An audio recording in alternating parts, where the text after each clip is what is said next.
$20,000 اما خرسنده شما میلیون دلار. آفرین مامان دیدی و بسانه.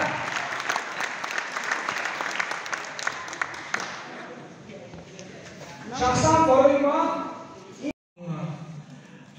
روبریتی توجیک فیلم، روبریتی حکومت ولایت سوق، روبریتی فوتورو ماگنوم، سیدنورو دولت، روبری سیدنورو دولت، روبریتی طرفخانه یکسرای امیرجان ترسونوف و روبریتی راهی اوهان که یک هفته از شهر خوجان دو تا لوکوموتیو 80 کیلومتر تا کلیبودان پویزد میآورد 47 اشلون از سوق تا بگاه در برای ما میایستاد که ما فیلم ساخت کنیم. روبریت‌های دهات آدم‌های زیاد کار کردن. نوار بردار عبدالکریم اینجا نیست. شهرت کمالوف همین قهرمانی اساسی دارد.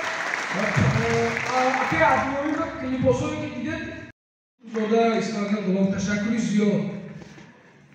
میدونید هر کجایی که فیلم میرفت همیشه همین گونه راست شده کفکوبی میکردن و میگفتن که کفکوبی‌های ما با هنرمندای تاجیک و سینماگرای تاجیک رسانه این کفکوبی که امروز بود این عکسی صدای همون کفکوبی‌های بود که در هندوستان صدا داد، در کره صدا داد، در روسیه صدا داد، در ایران صدا داد، در اروپا صدا داد. من از همه شما می‌ندارم. من نمیدونم که چه می‌ندارم بیان کنم. فقط فکر می‌کنم که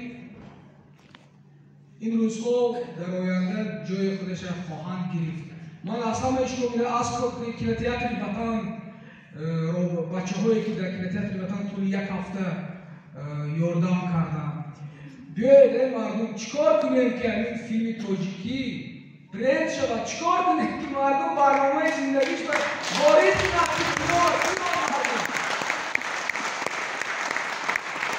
در حضور شما من می‌خواهم استاد صلاح‌الدین شکورزاده را با جشن زادروز 60 سالگی تبریک می‌گویم.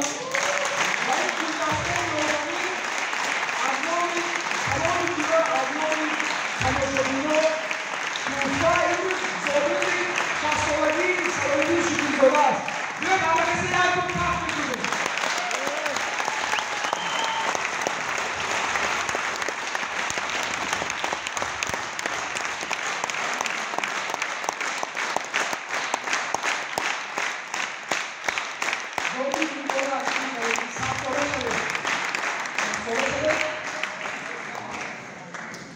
اگر یکم کس یکم جمله گفتنی باشد